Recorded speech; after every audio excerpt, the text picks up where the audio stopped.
All right, y'all, you should now have a huge stack of paper-pieced equilateral triangles. Well done. Just take this in. So dang pretty.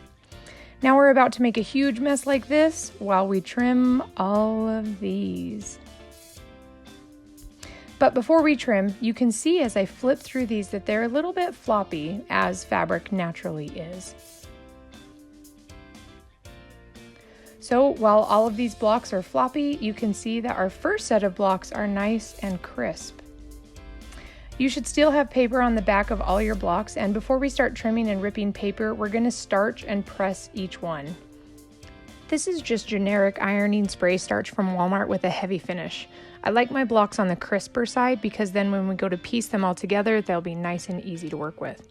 So this is a block before it is starched, and you can see it's kind of floppy. So I'm going to give it a good spray and then press it for about 10 seconds.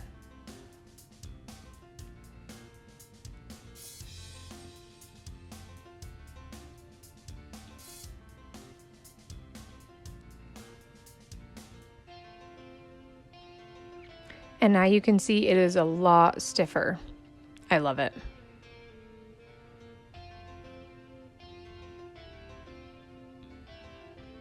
So now I'm going to take it back to my cutting mat and use a ruler with a straight edge as my guide.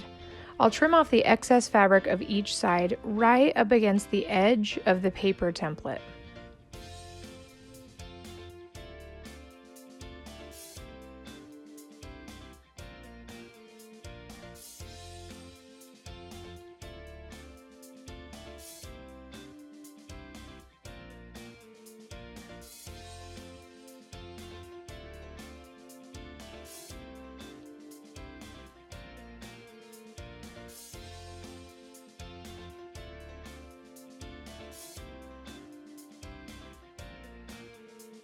Now I can go ahead and tear out the paper for that block, and I'm left with a nice, clean, basically perfect triangle.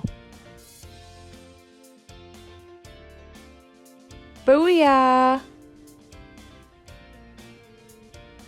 Man, getting each of these blocks to this point is just so satisfying.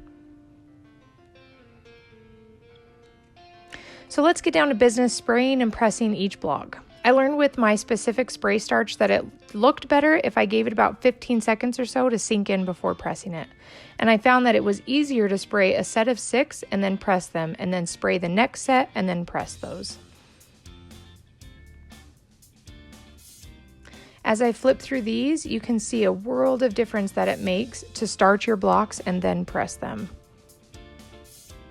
So instead of going back and forth between the ironing and rotary cutter, I pressed all of my blocks and then went back to my cutting mat to trim them and tear the paper off. Yay for efficiency!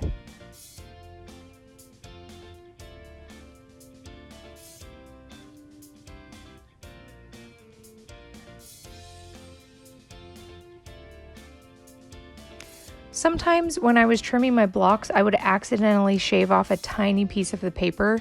This is not the worst thing in the world, and when we go to piece our blocks together, as long as we have a 1/4 inch seam allowance, we'll be fine.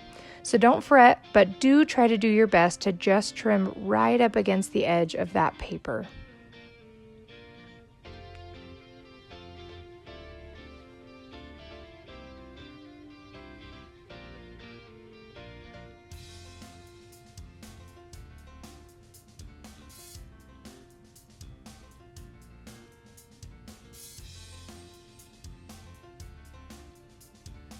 I also found that when you tear the paper, if you kind of tug the fabric a tiny bit, the paper will easily pop out.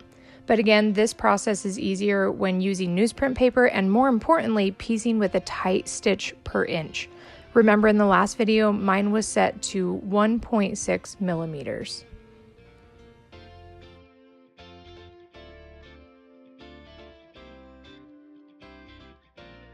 All right, you guys. So your piecing of each block should be done, and it's time to grab a snack, hunker down, and with the spray starch, press, trim, and make a big mess with all of the fabric trimmings and the paper that you're going to tear out.